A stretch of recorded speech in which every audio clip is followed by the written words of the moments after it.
There's a few small updates to the Alexa Bliss situation, so we'll see what's new there. We'll also check out an update for Zelina's goodbye, JD's pass out, and much more. Starting things off with the latest for Alexa Bliss. The latest reports claim that the situation between WWE and Alexa Bliss is still a contract standoff at the moment, with no progress being made at all ever since the news first broke last week. They say the only plans were set for Alexa Bliss to return and have this big program with the Wyatt Six. That's when Alexa's camp tried pushing for a new deal.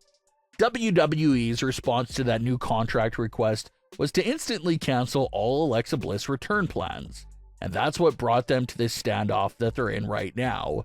It's unsure how true it is, but the report makes it seem like there was no real negotiation that went on. The second the new contract was requested, the company's swift and instant response was to just scrap all plans and basically be like, look, it's not a big deal, we don't really need you. That's obviously not what they said word for word, but you can read the reports and how they claim the events unfolded, and that's just the impression and feeling it gives off. Like if they're not really stressing the Alexa situation because they have other stars that are carrying the company in the meantime. We touched on the sports analogy last week, but it's like if a star's quarterback is holding out, but the team's got a couple of rookies that they're carrying the team to victory and keeping them afloat. So the team owner probably isn't super stressed about the star holdout. It feels like that's the sort of impression this entire situation is giving off here. WWE doesn't seem like they're willing to fold and give Alexa's camp the full deal that they want, because they're not that desperate. But if Alexa's camp ever feels like agreeing to what WWE was offering before, then they can talk and make something happen. That sort of feels like this situation where it's at right now, but obviously it's a sticky situation and not all the details are completely known. Another big update to this entire situation was Alexa Bliss breaking her silence on the matter herself.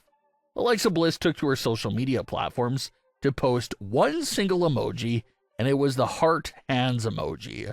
Alexa did not say any other words in that post, but everyone understood what the emoji was referring to and what it meant. Alexa's use of that emoji was her way of thanking everyone for the love and support during these contract holdout situations with WWE. Of course, Alexa can't say much about what's going on right now behind the scenes with this matter, but that emoji was the perfect way for her to indirectly address what's going on and acknowledge that she sees all the support from the fans. There's no other updates on the situation with Alexa Bliss besides that for now. Reports claim that both sides are kind of playing hardball with each other right now, and that's understandable. It's a contract dispute after all, so the wait will continue indefinitely for Alexa's return. The WWE transfer window has provided some big and exciting shakeups to the roster, but this week's Raw saw probably one of the most emotional breakups as a result of the transfer window. It was revealed on the January 27th edition of Raw that Zelina Vega had been traded to Smackdown, and how that was her final night as a member of the LWO, since the rest of the group will remain on Raw. Zelina took to social media to say that she was LWO forever, and even shared this special message to Rey Mysterio. Quote, "I might have cried a little after this picture. Bittersweet. You've taught me well, Rey, and I will forever be grateful and so honored. I'll be sure to rep you and LWO over on SmackDown." End quote.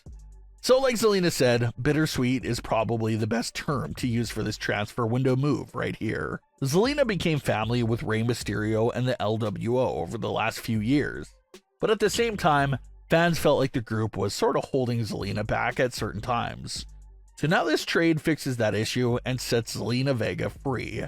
No more getting lost in the background of the LWO issues and feuds.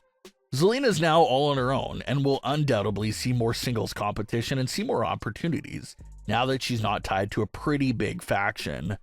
The move is great because it gives Zelina Vega a fresh start and also gives her not one, but 2 championships to go after on SmackDown. Of course, she will have her eyes on the WWE Women's title that Tiffany Stratton currently has. But even on a slightly smaller scale, Zelina Vega could also look to target Chelsea Green for the Women's United States title. Zelina Vega has never held singles gold in WWE. but fans are feeling like this upcoming run on SmackDown could be the time that she breaks through and wins a piece of singles gold for herself. So be on the lookout for a breakout run from Zelina Vega. Now let's get into some pretty big topics for the Judgment Day, both on-screen and off-screen. Dominik Mysterio is stepping up in Finn Balor's absence to team up with McDonagh and challenge the War Raiders for the World Tag Team titles.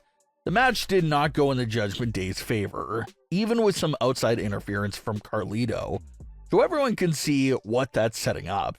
Finn Balor will be returning soon and will be very angry to not only learn that Dominik Mysterio stole his spot in the tag team titles rematch, but how he could not even get the job done either to bring the titles back.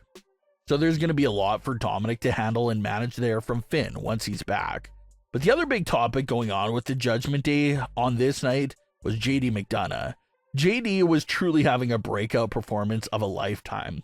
He had a crazy outside the ring moonsault that ended with him hitting the back of his head and neck on the commentary table. He was also on the receiving end of some pretty intense moves. JD managed to finish the match, but fans in attendance at Raw reported that right as JD was making it to backstage, he legitimately collapsed on the floor. This caused a lot of concern from fans to see if JD was okay. Dominik even took to his social media platforms to post a respect gift to JD.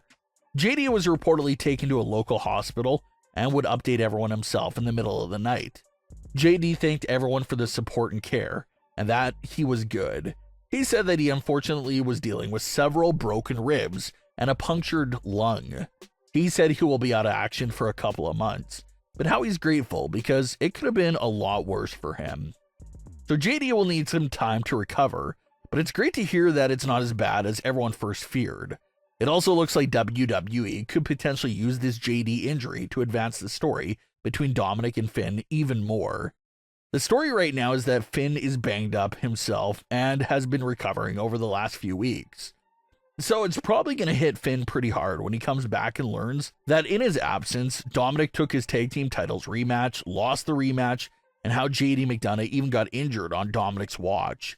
JD is Finn's right-hand man, his longtime close friend, so to learn that he got injured during a tag team match with Dominik, and given the nature of their story right now, you could definitely see Finn somehow putting all this blame for what happened to JD onto Dominik.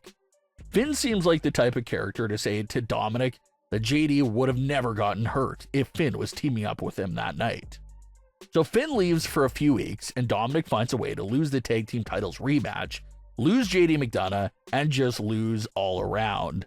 It's hard to envision a world of Finn being nice and pleasant towards Dominik Mysterio with all these given circumstances in place.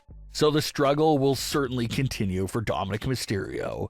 He recently fixed his issue with Liv Morgan by assisting Liv and Raquel in beating Naomi and Bianca to earn a tag team titles match.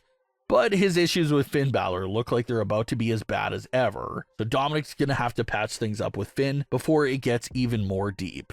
But what are your thoughts on today's stories?